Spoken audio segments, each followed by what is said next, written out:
নিজেদের গাছ থেকে লিচু মাখা খাওয়ার মজাই আলাদা। হ্যালো এভরিওয়ান, সবাই কেমন আছো?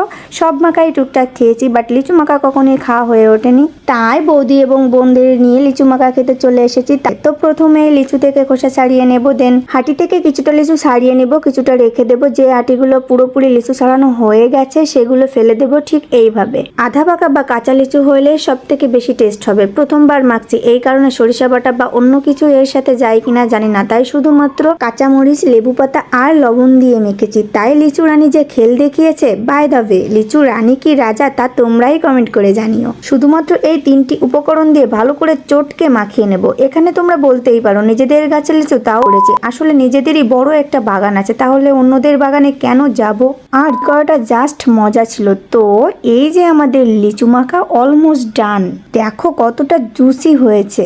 লোকে বলে জিনিসের নাকি স্বাদ ডাবল হয়। এদিকে মেয়ে এনেছে অনেকগুলো ফুল, তার একটা নিয়ে একটু ঢং করে নিলাম। এবার লিচু মাখাটা টেস্ট করব। খেতে কেমন তা হয়তো তোমরা আমার ফেস দেখে বুঝে গেছো। তারপরও যদি না বুঝে থাকো তো আমার মেয়ের মুখ থেকে শুনে নাও।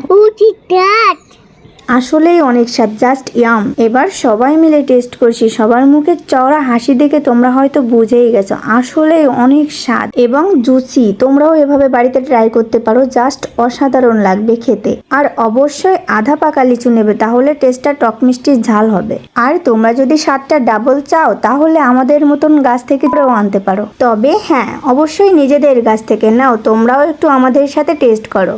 অল্পতে স্বাদ মেটে না, এ স্বাদের ভাগ হবে না। আর এটুকু আমি কাউকেই দেব না বলেছি না। এই বোন আর বৌদিকে নিয়ে পাড়ায় যায় না, আমার থেকে কেড়েই খেয়ে নিল। সেই ছোটবেলার স্মৃতিতে ফিরে গেলাম। লেসুর জুস লেবু পাতায় করে খেলাম, আর জুসটা জাস্ট।